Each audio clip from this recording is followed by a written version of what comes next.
अध्यात्म की ओर audio book में फिर से आपका स्वागत है। तो अभी मैं बात करने वाला था कि समय का रहस्य, काल चक्र का रहस्य।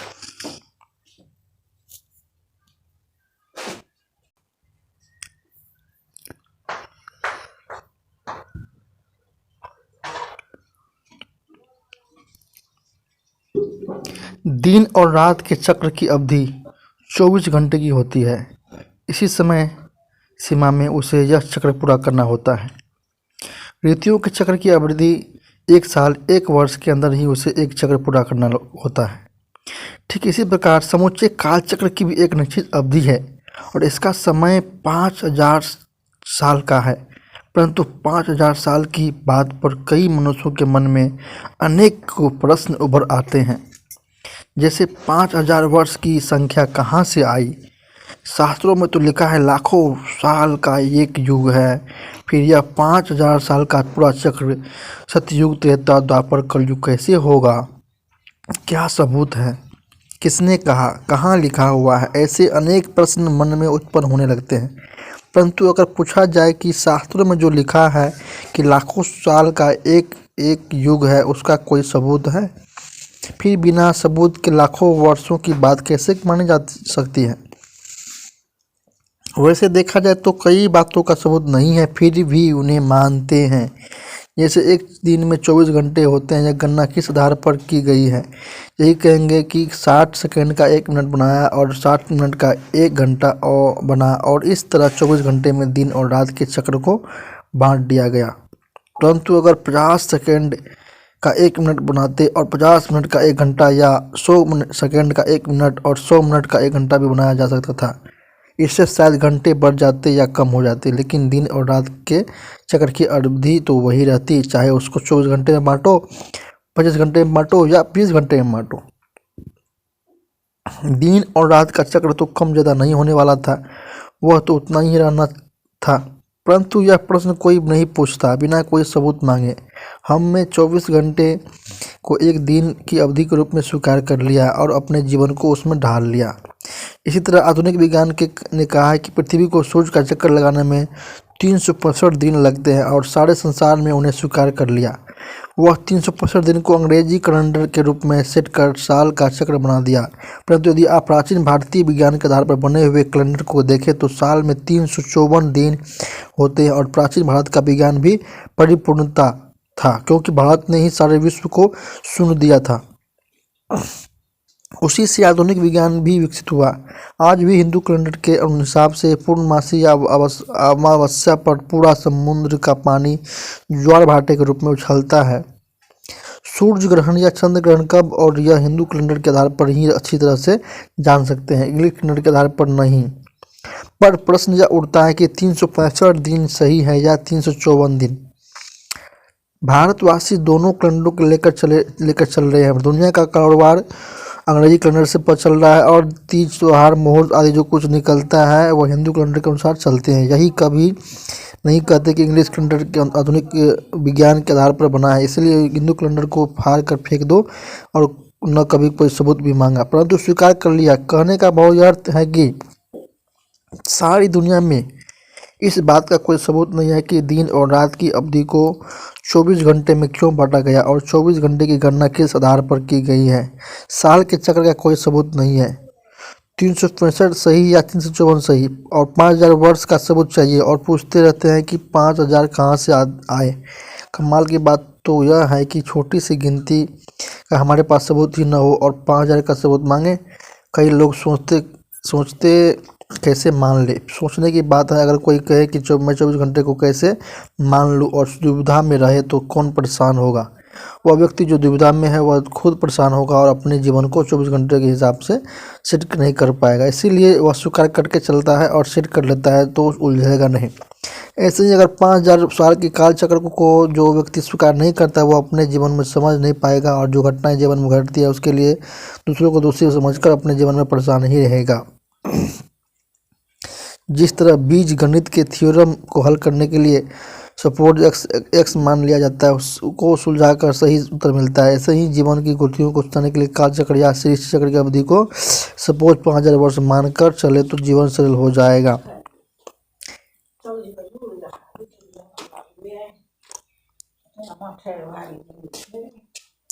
स्वास्तिक का अर्थ जो है, स्वास्तिक शब्द संस्कृत के सु प्लस अस्थि के सहयोग से बना है। सु अर्थात शुभ, अस्थि यानी जो है, यानी कि इसका भाव यह है कि इस काल चक्र की हर घड़ी सदैव शुभ है, इसकी कोई घड़ी बुरी है ही नहीं। इसीलिए सिर्फ भगवत गीता में के सार में यह कहा गया है, हे अर्जुन, जो हुआ वो अच्छा हुआ, जो हो रहा है वो बहुत अच्छा है, और जो होने वाला है वो भी बहुत अच्छा है। तुम व्यर्थ चिंता क्यों कर रहे हो? दूसरे शब्दों में काल चक्र का भूत, वर्तमान और भविष्य शुद्ध है। किसी भी घड़ी को अशुभ माना अज्ञानता है। वास्तविकता के चिन्ह को हर शुभ कार्य के आरंभ में लगाते हैं, ताकि यह संशय न रहे कि पता नहीं यह घड़ी शुभ है या नहीं। लेकिन जिस घड़ी में वह शुभ कार्य आरंभ हो रहा है वह घड़ी भी शुभ है। ब्राह्मण लोग जो कोई भी शुभ कार्य करने के समय स्वास्तिक पर कलश में नारियल रखकर मंत्रोच्चारण करते हैं कि कार्य प्रारंभ करते हैं। सब भावार्थ यह है कि शुभ काम करते समय एक सकारात्मक मन स्थिति रखते हुए कलश रखने का अर्थ है ज्ञान युक्त बुद्धि। जब कार्य आरंभ करते हैं तो वह सदा शुभ फल ही प्रदान करता है।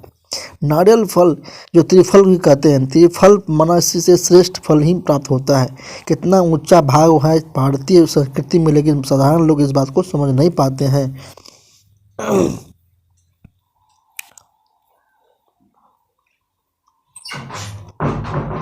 काल चक्र की कहानी। इस काल चक्र को स्वास्तिक के रूप में चिन्हित किया गया है, जिसके चारों भाग बराबर होते हैं। 5000 वर्ष के काल चक्र का हर युग 1250 साल का होता है। यह काल चक्र एक घड़ी की तरह क्लॉकवाइज घूमता है। इसकी शुरुआत कब हुई यह तो पता नहीं, लेकिन जैसे दिन और रात की शुरुआत का पता नहीं होते उसे वे भी उसका पहला पहर सुबह को माना जाता है। ऐसे ही इस काल चक्र का पहला पहर सतयुग को माना जाता है। अब समय की कहानी यह है कि जैसे बच्चों को कहानी सुनाते हैं, बहुत पहले की बात है, समय के पहले पहर को सतयुग कहा जाता है।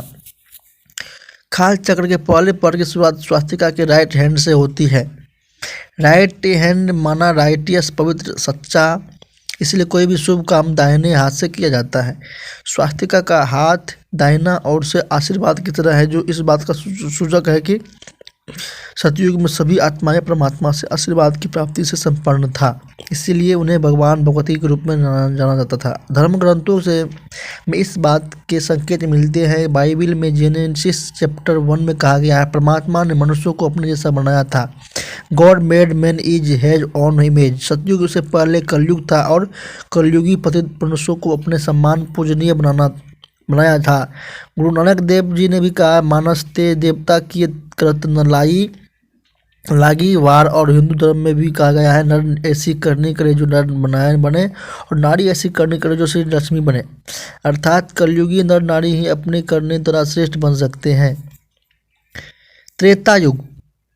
धीरे धीरे समय का पहिया घूमता है और सतयुग बीत गया। काल चक्र का दूसरा पहर शुरू होता है, जिसे त्रेता युग कहा जाता है, जहाँ स्वास्तिक की दाहिनी भुजा नीचे की ओर झुक जाती है। त्रेता का अर्थ है थोड़ी कमी आ जाती है, इसलिए त्रेता युग को चंद्रवंश भी कहा जाता है।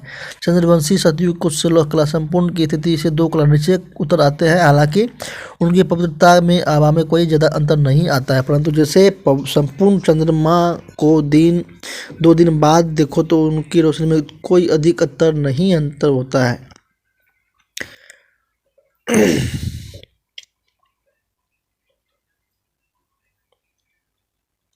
अब आती है द्वापर युग। जब काल चक्र का आधा समय बीत जाता है, फिर तीसरा भाग शुरू होता है। स्वास्तिक का हाथ दाहिने से बाईं ओर मुड़ जाता है, इसे द्वापर कहते हैं।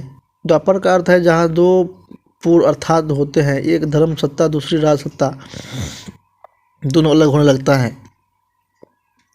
दूसरी राज सत्ता दोनों अलग होने लगते हैं। अब सत्यता के साथ असत्यता भी जीवन में आने लगती है। ब्रह्मा का दिन समाप्त हुआ और ब्रह्मा की रात्रि का समय शुरू हुआ। शास्त्रों में यह वर्णन है कि देवी देवताओं वाम मार्ग बच गए। वाम मार्ग अर्थात अपने दिव्यता के मार्ग में विकृति मार्ग या विषय विकारों के मार्ग में मुड़ गए। सतयुग त्रेता युग की अद्वैत भावना समाप्त हो जाती है और द्वैत भावना के कारण आपस में मतभेद आरंभ होता है। मतभेद के कारण ही दुख अशांति आरंभ होती है। तभी कहा जाता है, दुख में सिमरन सब करे, सुख में करे न कोई, जो सुख में सिमरन करे तो दुख खाएगा होए।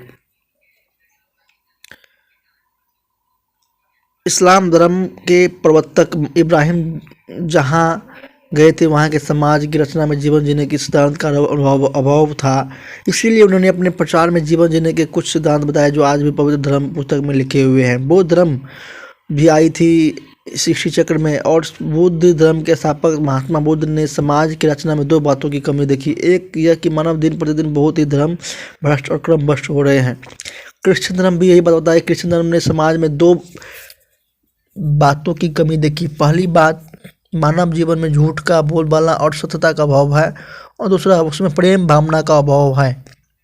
नफरत की भावना बड़ी पड़ी है।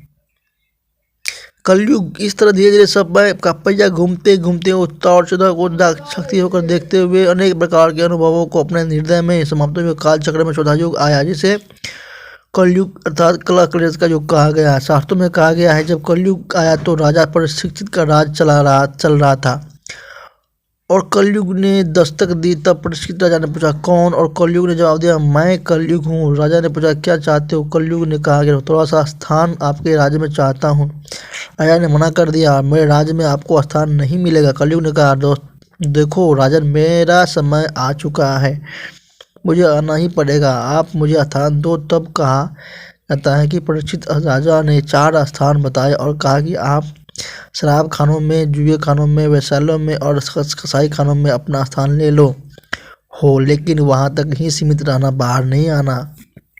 कलयुग ने तब राजा से कहा कि राजा मेरा परिवार बहुत बड़ा है और आप मुझे एक और स्थान भी दीजिए। तब राजा ने कहा कि ठीक है, 5वां स्थान आप स्वर्ग में स्वीकार कीजिए, और कलयुग ने वह स्थान स्वीकार कर लिया। राजा सिर पर स्वर्ग मुकुट था तो कलयुग ने वहाँ प्रवेश कर लिया और दिमाग को घुमाते हुए अपनी लीला शुरू कर दी। आज इस स्वर्ण में अपना स्थान लेकर हर घर में अपना स्थान बना चुका है, और धीरे धीरे वह हर घर में अपना स्वभाव का रंग दिखा रहा है। आज भी कलयुग में इन्हीं 5 स्थानों पर हर घर में कलेश होने लगा है। तो ये जो दिखाया गया है कि कलयुग में रावण का प्रतीक जो है, रावण को जलाते भी है। तो रावण जैसा विद्वान इस संसार में कोई नहीं था, उसमें 10 इंसानों जैसी बुद्धि थी। यह भी कहा जाता है कि रावण ने अपनी बुद्धि की शक्ति से प्रकृति के सभी देवताओं को अपने महल में दास बनाकर रखा था।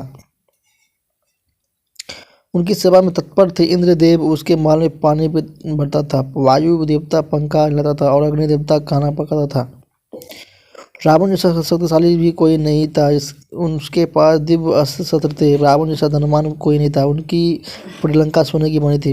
रावण शिव भक्त का था, वह बहुत भक्ति और तपस्या करता था। जीवन में 4 प्रकार की आवश्यकताएं मानी जाती है, अर्थ, बल, बुद्धि और भक्ति। ये चारों की रावण के पास थे। धन भी अखूट था, बुद्धि भी था, बल भी था और भक्ति भी थी, लेकिन सब कुछ होने के बाद भी उसका सर्वनाश हुआ, क्योंकि उसके जीवन में 2 कमजोरियां थी। एक तो उसका अहंकार चरम सीमा पर था, और दूसरा उसमें चरित्रहीनता या अनैतिकताएं थी।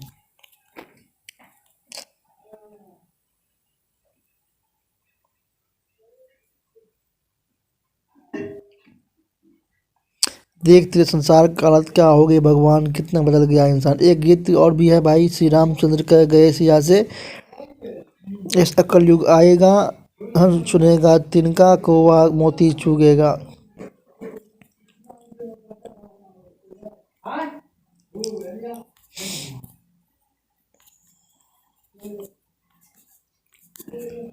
इस तरह से कलयुग जो है इसमें स्वयं भगवान का पतन होता है। अब थोड़ी देर में आप लोगों को मैं एक ऐसा बाबा का राजयोग सिखाने वाला हूँ, शिव बाबा का, ओम शांति का। तो आप सभी तैयार रहें,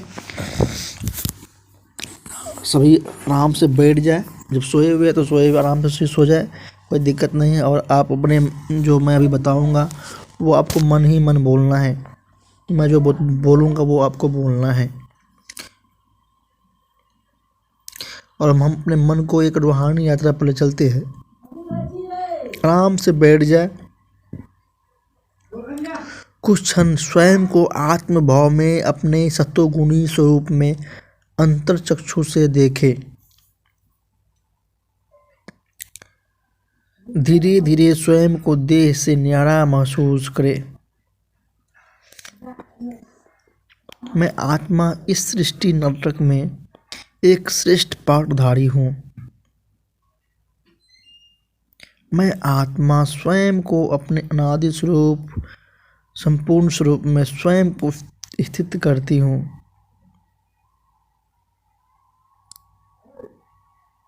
संपूर्णता के संस्कार को इमर्ज करती हूँ। सतो प्रधान स्थिति को लिए हुए हूँ। परमधाम से नीचे सृष्टि रंगमंच पर सतयुग में अपने संपूर्ण पवित्र स्वरूप में अवतरित होती हूँ। सृष्टि के आदिकाल स्वर्ण काल में मैं चमकता दिव्य सितारा संपूर्ण देवताई स्वरूप को धारण करती हूँ। अंतर चक्षु से स्वयं को संपूर्ण पवित्र दिव्य स्वरूप में देखो। दिव्य नूरानी चेहरा, मस्तक पर तेज डबल ताजधारी दिव्यता संपन्न इस पावन ब्रह्मपुर धाम में सभी देवताओं के बीच सब गुण संपन्न 16 कला संपूर्ण संपूर्ण निर्विकारी मर्यादा पुरुषोत्तम अहिंसा पर मधुरम स्थिति में स्थित हूँ। यहाँ श्री लक्ष्मी श्री नारायण का राज्य है और मेरा पाठ कितना श्रेष्ठ है। यहाँ एक धर्म एक राज सत्ता जहाँ सुख शांति समृद्धि और संपन्नता से भरी हुई वसुंधरा है। शेर और गाय एक घाट पर पानी पीते हैं। चारों ओर प्रकृति सुंदर और खुशहाली फैली हुई है। हीरे जवाहर रातों में सजे सजे महल कितना मनोहारी सुंदर स्वर्गीय नजारा है जहाँ हम परमपिता परमात्मा परम पवित्र स्वरूप में हूँ। ऐसे सूर्यवंशी चंद्रवंशी जन्मों को भोग कर मैं आत्मा द्वापर युग में अपना पाठ बजाने आती हूँ। मैं अपने पूज्य स्वरूप से पुजारी स्वरूप में आती हूँ और रजो प्रधान अवस्था में आती हूँ। मंडलों में खूब भक्ति पूजा पाठ दान पुण्य करते कलयुग में आती हूँ जहाँ सतो प्रधान अवस्था में आ जाती हूँ और जाने अनजाने में अनेक पाप कर्म हो जाते हैं।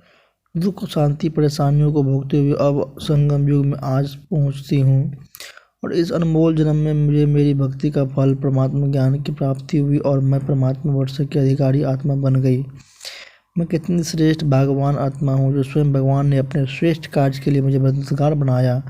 कर्ण रावणहार बाबा के साथ सर्व के लिए प्रेम दया कृपा स्नेह भाव के प्रकंपन फैला रहा हूँ। प्रकृति और सर्व आत्माओं को पवित्रता और शक्ति के किरणें दे पावन बना रही हूँ। मैं श्रेष्ठ खुदाई के मददगार हूँ। अब धीरे धीरे मैं वापस अपने साकार स्मृति में आ जाती हूँ। ओम शांति ओम शांति ओम शांति। कर्म परछाई की तरह मनुष्य के साथ रहते हैं, इसीलिए श्रेष्ठ कर्मों की शीतल छाया में रहो। अब आती है अगला लेसन, कर्मों की गुई गति। श्रीमद् भगवत गीता में भगवान के दिए महावाक्य है, हे वत्स, क्रम अक्रम और विक्रम की गति अति गहन है, इसे पंडित और विद्वान भी नहीं जानते। इसलिए तुम क्रम गति का ज्ञान मुझसे ही प्राप्त कर। कर्मों की गुरु गति का ज्ञान न होने के कारण जब मनुष्य भ्रष्ट धर्म भ्रष्ट और क्रम भ्रष्ट हो जाता है और चारों ओर अधर्म का बोलबाला हो जाता है, तब परमात्मा कर्मों की गुरु गति का राज समझाते हैं। इस धरती पर आते हैं। परमात्मा ज्ञान को आचरण में लाने से मनुष्य का क्रम श्रेष्ठ बन जाता है। इस संसार में दो बातों की गुहि गति मानी जाती है। एक समय की गुहि गति जिसे हमने काल चक्र के अध्याय में समझा था, दूसरी है कर्म की गुहि गति। इन दोनों गुहि गतियों का परस्पर गाढ़ा संबंध होने के कारण ही हमारे जीवन और पिछले जन्मों से भी बहुत गुहि संबंध है। तो यह सब मानते हैं कि इस संसार का प्रत्येक कार्य कारण और परिणाम के नियम अर्थात क्रम और फल में बंधा हुआ है। अर्थात संसार में कोई भी ऐसी घटना नहीं घटती जिसका कोई कारण न हो अथवा जिसका कोई परिणाम न निकले। यह एक अटल नियम है। विज्ञान भी कहता है कि आघात और प्रत्याघात परस्पर विरोधी और समान होते हैं। Action and reaction are equal and opposite. इसी वैज्ञानिक सिद्धांतों को कर्मों की गति के विषय में विस्तारपूर्वक समझाने की आवश्यकता है। आज संसार में मनुष्य के मन में सबसे अधिक प्रश्न या उलझन कर्म के विषय को लेकर होती है। श्रीमद् भगवद गीता में भी भगवान ने अर्जुन को बार बार कर्मों की गति के विषय में कोई न कोई गूढ़ राज बताई है।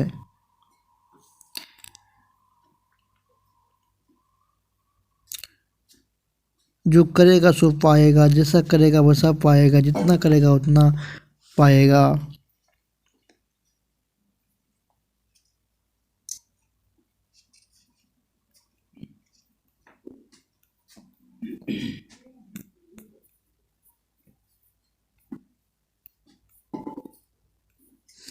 हम आपको यह खुशखबरी देते हैं कि मनुष्य आत्मा केवल मनुष्य योनि में ही जन्म लेती है और अपने कर्म का फल मनुष्य योनि में ही भुगती है। हम सभी आत्मा जानते हैं कि मनुष्य प्रकृति सात्विक, राजसी या तामसिक गुणों को अधीन होकर कर्म करते हैं। मनुष्य आत्मा मनुष्य योनि में ही जन्म क्यों लेती है, किसी अन्य योनि में नहीं जाती है, यह निम्नलिखित बिंदुओं से स्पष्ट हो जाएगा।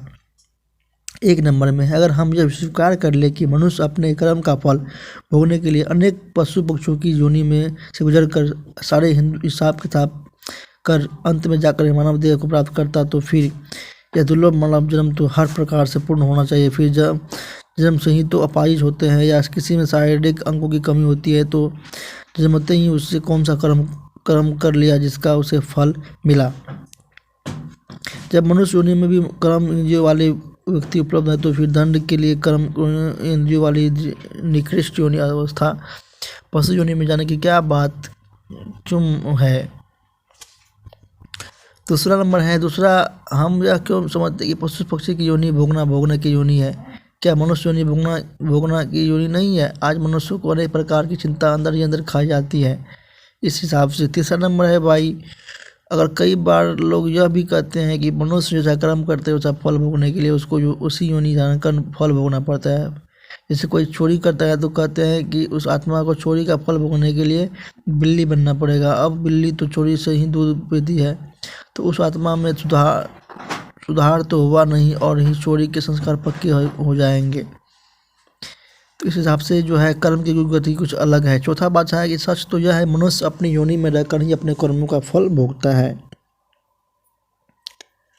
5वां है, इस युग में मनुष्य जितने पाप कर्म कर रहे हैं उनके पुण्य कर्म नहीं कर रहे हैं, अर्थात अपने कर्म का दंड भोगने के लिए मनुष्य यानी पशु पक्षी योनि में जन्म ले लेवे, तो फिर यहाँ मनुष्य की इतनी जनसंख्या कैसे बढ़ रही है। ये भी तो बात सही है भाई। 6ठा नंबर है, दुनिया में यह कहा जाता है कि जैसा बीज वैसा फल। आज आम का बीज डालने से पर उसमें कभी पपीता का या चीकू का नहीं मिलेगा। कलम करने में चेस्ट आ सकता है लेकिन वही फल नहीं मिल सकता, जबकि धरनी, खाद, पानी, सूरज की धूप सब कुछ वही है। हर आत्मा के एक चैतन्य बीज है और आत्मा शरीर का जन्म जो है मनुष्य योनि का जन्म मनुष्य योनि में ही होती है। 7वां नंबर है, कई लोग कहते हैं फिर डार्विन के विकास का सिद्धांत सही है या गलत।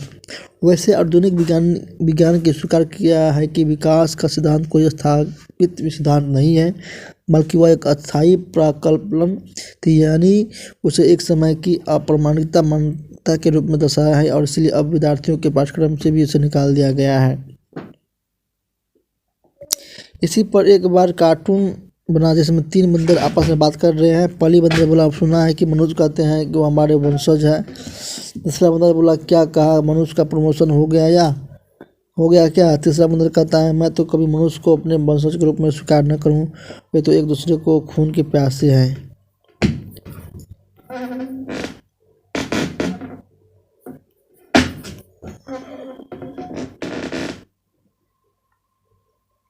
एक समय था जब विज्ञान या वैज्ञानिक पूर्ण जन्म को नहीं मानते थे, लेकिन आज की इस दुनिया के अंदर अब तो विज्ञान और कई वैज्ञानिक भी इस बात की पुष्टि करने लगे हैं कि मनुष्य का पूर्ण जन्म बहुत मनुष्य योनि में ही होता है। दुनिया में पूर्ण जन्म संबंधित अनुसंधान होने लगे हैं। कई वैज्ञानिक संबोधन के आधार पर पूर्ण जन्म पर रिसर्च करते हैं। उल्लेखनीय बात यह है कि संमोहन की अवस्था में प्रतीप गमन करवाए गए हजारों व्यक्तियों में से किसी एक व्यक्ति ने भी यह नहीं कहा कि उनमें पूर्ण जन्म में कोई पशु या पक्षी थी।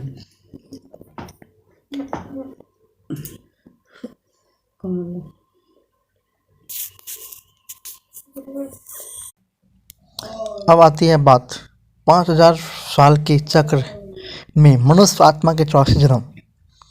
वर्तमान समय में मनुष्य की औसत आयु लगभग 50 से 60 वर्ष की है। हमारे पूर्व जन्मों की औसत आयु 70 से 80 साल की थी। उनके भी पूर्व जन्म का 90 से 100 साल औसत आयु थी, लेकिन उसके पूर्व त्रेता युग में देवताओं की आयु लगभग 125 वर्ष की होती थी और सतयुग के देवताओं की आयु 150 वर्ष के आसपास होती थी। अब अगर यह सवाल किया जाए कि पहले के लोगों की आयु इतनी अधिक और आज के लोगों की इतनी कम क्यों, जबकि मेडिकल साइंस में इतनी तकनीक तरक्की की है फिर भी ये कम आयु क्यों, तब यही महसूस होता है कि मनुष्य की आयु का संबंध मेडिकल साइंस या तकनीकी तरक्की से नहीं, लेकिन उसकी मानसिकता से। पहले के समय में मनुष्यों की आत्मशक्ति का मनोबल बहुत अधिक था।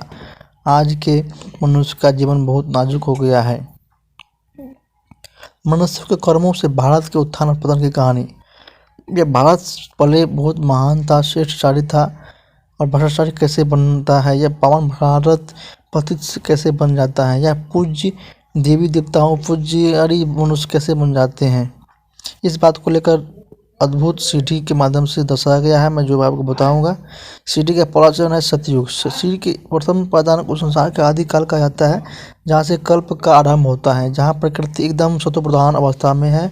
मानव परमधाम से पवित्र आत्माओं का आह्वान कर रही होती है। ब्रह्मा का दिन आरंभ होता है। पवित्र आत्माएं अपने अव्यक्त स्थिति से व्यक्त देवी स्वरूप को धारण करती हैं। इसी तरह देवी संस्कृति का आरंभ होता है, जहाँ दिव्य आत्माएं सत्वप्रधान प्रकृति के सुंदर स्वरूप शरीर रूप वस्त्र को धारण करती है और पावन देवी देवताओं का राज होता है, जहाँ श्लोक संपूर्ण निर्विकारी, संपूर्ण अहिंसक, संपूर्ण संपन्न रहते थे। वहाँ पर हम लोग जो है दिव्य 8 जन्म लिए थे और 1250 वर्ष का राज था। श्रेष्ठ धर्म श्रेष्ठ कर्म था। श्री कृष्ण गोविंद हरे मुरारी, हे नाथ नारायण नाम वसुदेव। अब आती है त्रेता युग। त्रेता युग में जैसे कि सूर्यवंशी आत्माओं का पदार्पण होता है और वहाँ 9वां जन्म श्री राम का होता है, इसलिए रामनवमी के रूप में हम लोग जन्मोत्सव भी बड़ी धूमधाम से भारत में मनाया जाता है। सतयुग के देवताओं 8 पूर्व जन्म धारण कर सीढ़ी के 8 पायदान नीचे उतर जाते हैं तो उनकी पवित्रता की 2 कला कम हो जाती है और 16 कला से 14 कलाधारी बन जाते हैं।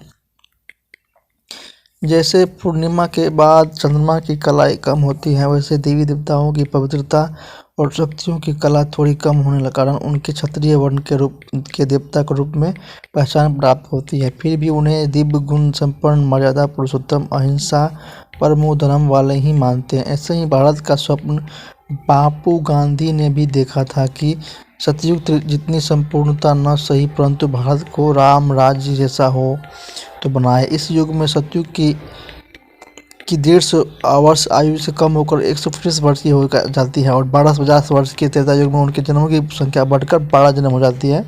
सतयुग और त्रेता युग में दिव्य देवताओं के कर्म अकर्म होते हैं। इसी तरह सतयुग और त्रेता युग ब्रह्मा का दिन समाप्त होने के बाद ब्रह्मा की रात्रि आरंभ होती है।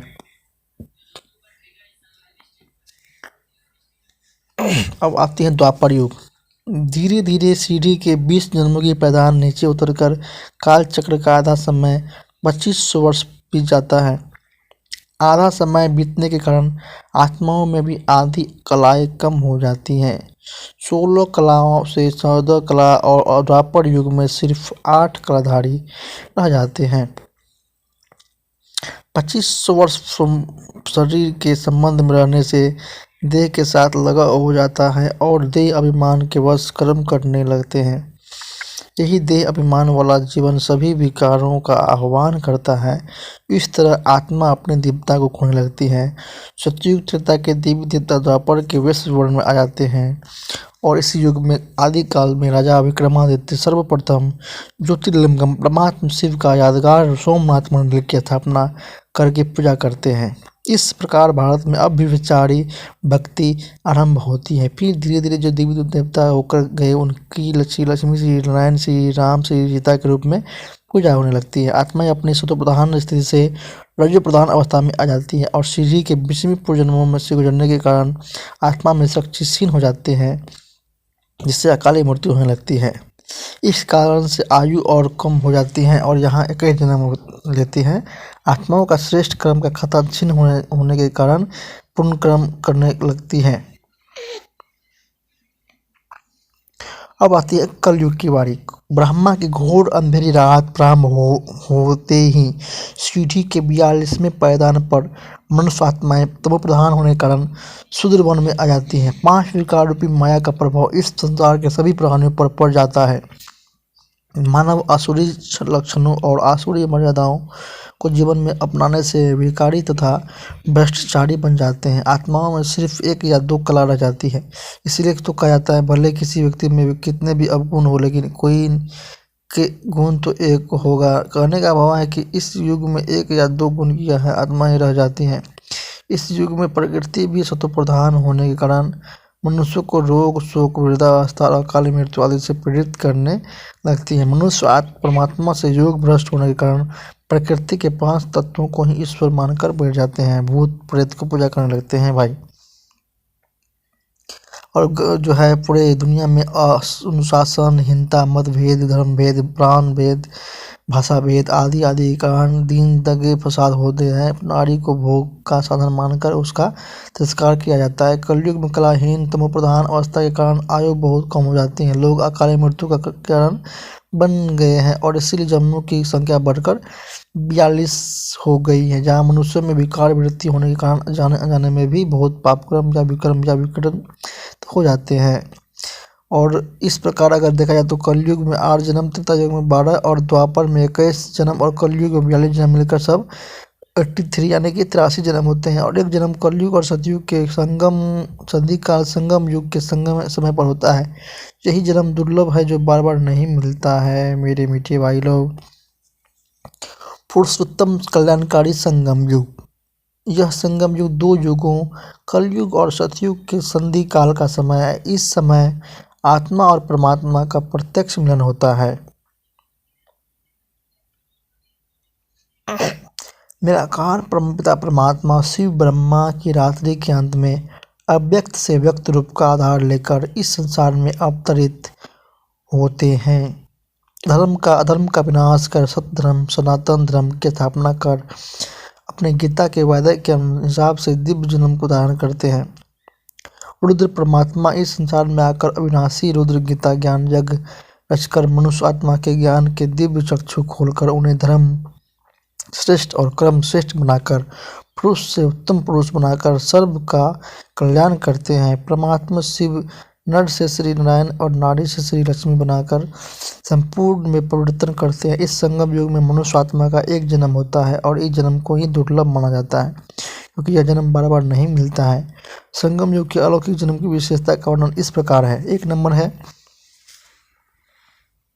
इसी जन्म में हमें कर्मों की गति का ज्ञान प्राप्त होता है और श्रेष्ठ कर्म करने की प्रेरणा भी प्राप्त होती है, जिसके प्रारब्ध रूप में कई जन्म सुख भोगते हैं या सदगति को प्राप्त करते हैं। 1 जन्म संगम युग का और 20 जन्म सतयुग का और त्रेता युग में। इसी युग में आत्मा और परमात्मा की यथार्थ और संपूर्ण समझ प्राप्त होती है और हम परमात्मा मिलन का सुख अनुभव करते हैं, जिसके लिए 63 जन्म हमें भक्ति की और घोर कठिन तपस्या की, 21 जन्म द्वापर युग के और 42 जन्म कल युग के। 4 नंबर, इस युग में हमें तीनों कालों का अर्थात सतयुग, त्रेता, द्वापर युग और कलयुग का ज्ञान प्राप्त होता है और हम पुरुषोत्तम संगम युग के महत्व को समझ पाते हैं।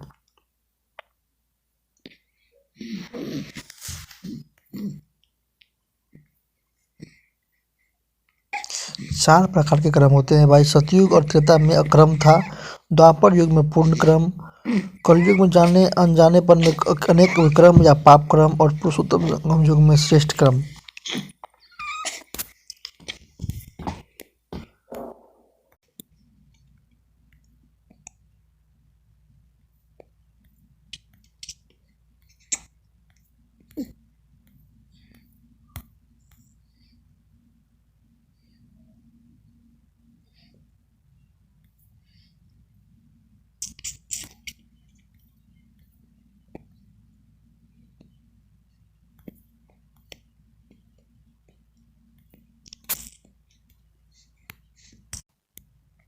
अब कुछ समय के लिए हम लोग योगाभ्यास करेंगे। अब कुछ समय के लिए हम लोग चलेंगे एक आत्मा के लोग परमधाम। अब कुछ क्षण के लिए हम योगाभ्यास करने बैठेंगे। अपने ध्यान को सभी बातों से समेटकर स्वयं को आत्मनिश्चय कर ले। धीरे धीरे अपने मन और बुद्धि को परमधाम की ओर ले चले और परमधाम में स्थित पिता परमात्मा शिव बाबा को अंतर चक्षु से देखे। मेरे परम पिता परमात्मा कितने तेजोमय स्वरूप है, सर्वशक्तिमान है, प्रेम के सागर, क्षमा के सागर है। मैं स्वयं को कितना खुशकिस्मत महसूस करती हूँ कि इस जन्म में ज्ञान सागर परमात्मा से संसार के पूरे आदि मध्य अंत का ज्ञान मुझे प्राप्त हुआ। दिव्य चक्षु विधाता ने मेरे ज्ञान के दिव्य चक्षु खोल दिए, जिससे मैं अपने तीनों कालों को स्पष्ट देख सकती हूँ। साथ ही मुझे कर्म की कोई गति का ज्ञान भी प्राप्त हुआ है और मैं अपने ही क्रम दर्शन कर सकती हूँ।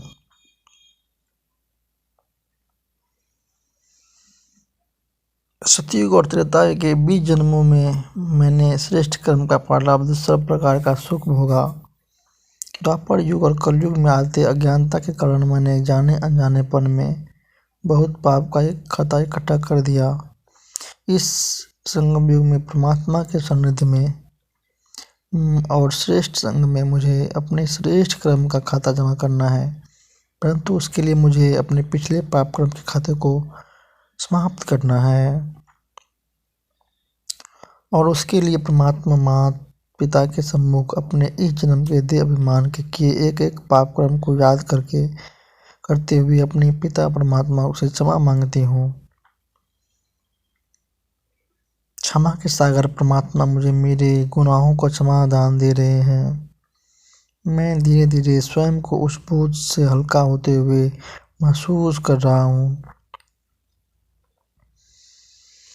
और बाकी अनेक जन्मों से के पाप कर्मों को भस्म करने के लिए मैं बीज स्वरूप शिव बाबा से शक्तिशाली सकाश प्राप्त करती जा रही हूँ।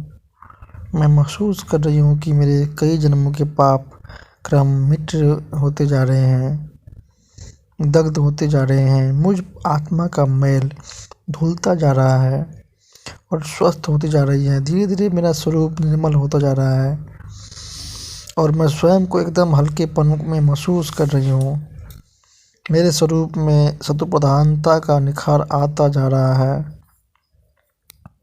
मुझ में तेज और जीवता का समावेश हो जा रहा है। मैं परम पवित्र आत्मा बनती जा रही हूँ। कितना सुंदर अनुभव है यह। मुझे जागृति आ गई है कि अब मुझे हर कर्म परमात्मा के श्रीमत पर ही करना है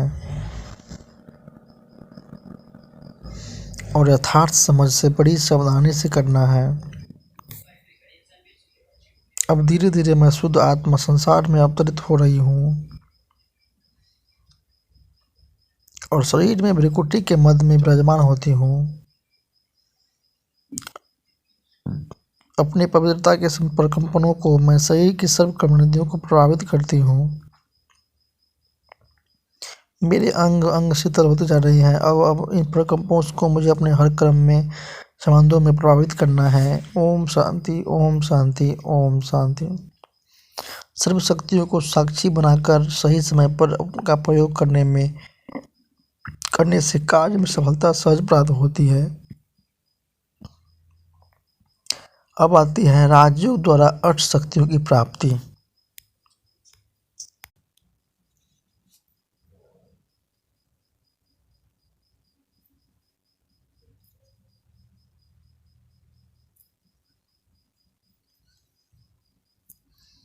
राजयोग से अष्ट शक्तियों की प्राप्ति। पहला नंबर है सहन शक्ति को विकसित करने के लिए प्रेम और क्षमा का गुण आवश्यक है, तभी हम क्रोध रूपी शत्रु पर विजय हो सकते हैं।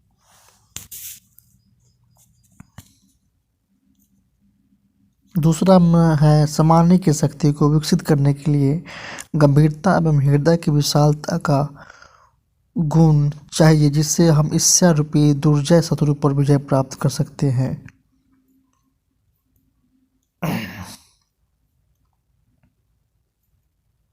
तीसरा नंबर है परखने की शक्ति को विकसित करने के लिए ज्ञान युक्त या विवेक युक्त बुद्धि और विचारों की स्पष्टता चाहिए, जिससे मोह के महाजाल में फंसने से बच जाएंगे। चौथा नंबर है, निर्णय शक्ति को विकसित करने के लिए मन की एकाग्रता एवं बुद्धि का संतुलन चाहिए। व्यक्ति का अहंकार ही उसे सही निर्णय नहीं लेने देते। पांचवा नंबर है, निर्भयता एवं साहस के गुण से सामना करने की शक्ति को विकसित करने के लिए अनेक प्रकार की कामनाओं पर विजय प्राप्त कर सकते हैं। छठा नंबर है, सहयोग की शक्ति से नफरत और द्वेष की भावना को समाप्त करने के लिए प्रेम और समझदारी का गुण विकसित करना बहुत जरूरी है। सातवां नंबर है, विस्तार को संकीर्ण करने की शक्ति को विकसित करने के लिए जीवन में न्यारापन एवं अंतर्मुखता के गुणों को धारण करने से हम लोभ वृत्ति पर विजय प्राप्त कर सकते हैं। आठवां नंबर है, समेटने की शक्ति के लिए व्यर्थ को समाप्त कर बुद्धि को सशक्त कर समर्थ बनाना। इस तरह से ये 8 जो है शक्तियां हैं।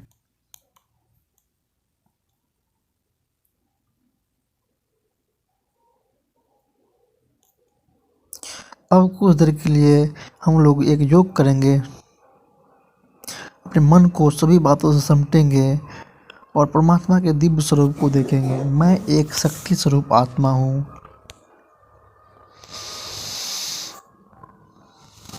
प्रकाश स्वरूप हूँ। मीठे बाबा, आप सर्वशक्तिमान हैं, सर्व शक्तियों के दाता हैं। मैं आपकी संतान मास्टर सर्वशक्तिमान हूँ। कितना प्रकाश है, कितनी शक्ति है। आपकी याद में रहने से मैं आत्मा सर्व शक्तियों को अपने अंदर भर रही हूँ।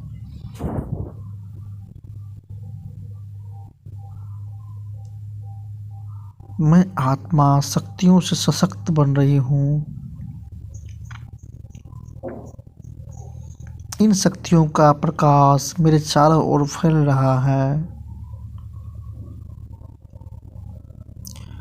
मैं सर्व शक्तियों को एक प्रकाश के प्रभा मंडल के रूप में देख रही हूँ।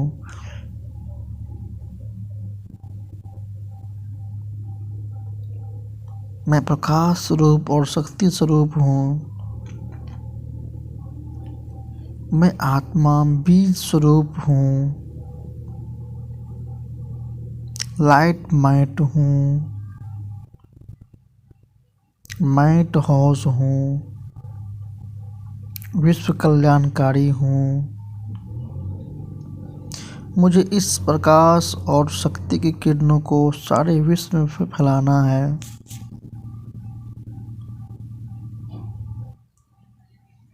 मैं यह प्रकाश और शक्ति सारी दुनिया को प्रदान कर रही हूँ।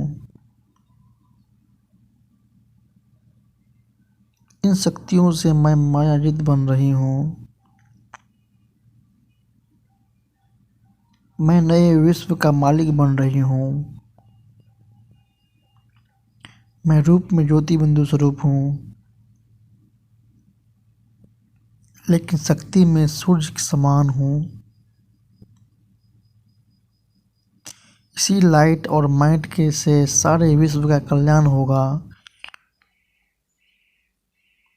और यह सृष्टि स्वर्ग बन जाएगी। ओम शांति, ओम शांति, ओम शांति। शिव भगवान वाच, आत्मा को निरंतर साफ करते रहें, दुनिया को निरंतर माफ करते रहें, परमात्मा को निरंतर याद करते रहें। अब आती है अगला अध्याय, जीवन में आध्यात्मिकता की आवश्यकता।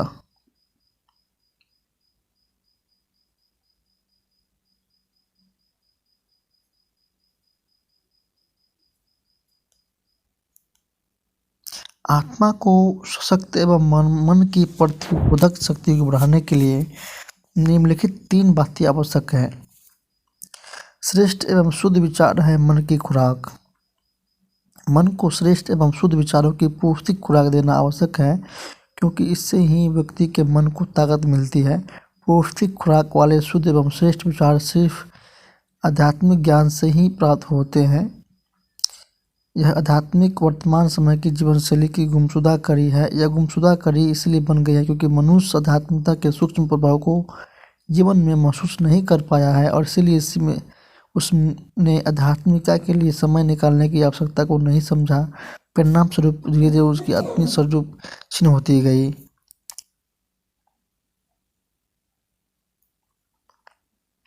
मन को आराम देने का अचूक साधन है राजयोग। इसी प्रकार मन को आराम देना भी जरूरी है।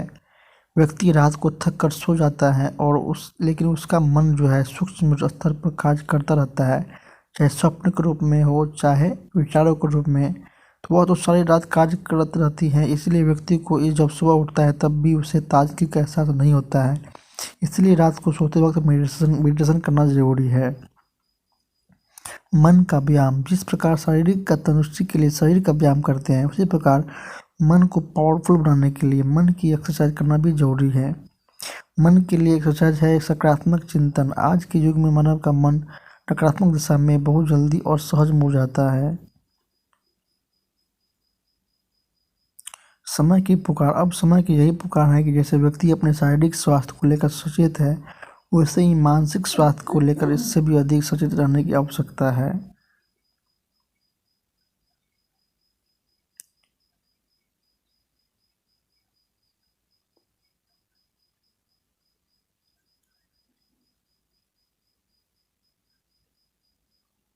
परमात्मा का ज्ञान का आधार। जब इस संसार में घोर अंधकर्म का समय होता है, कलयुग अपनी चरम सीमा पर होता है, तब मनुष्य धर्म को समझाते हुए उसके प्रवृत्त नहीं हो रहा हो सकते, अधर्म को जानते हुए उससे निवृत्त नहीं हो सकते, तब परमात्मा के श्रीमद् भगवद गीता के वचन के अनुसार वे अधर्म का नाश और सत्यकर्म का स्थापना करने इस धरती पर फिर से अवतरण लेते हैं।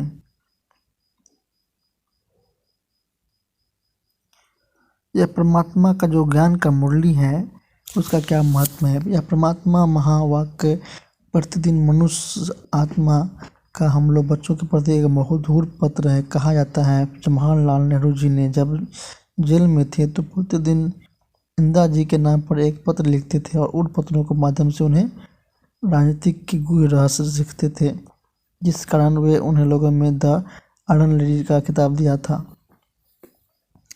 उसी प्रकार जो है हरा ऐसे ही हम ज्ञान मुरली भी आत्माओं के प्रति परमात्मा का एक प्यार भरा पत्र है, जिसमें भगवान भी हमें अनेक गहरे रहस्य और श्रेष्ठ जीवन जीने की रीति बताते हैं।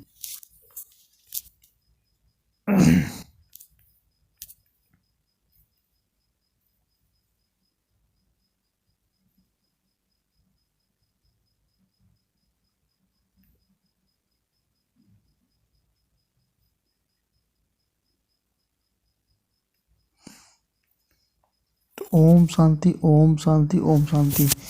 ये जो किताब था अध्यात्म की ओर, ये अब खत्म हुई ऑडियो बुक।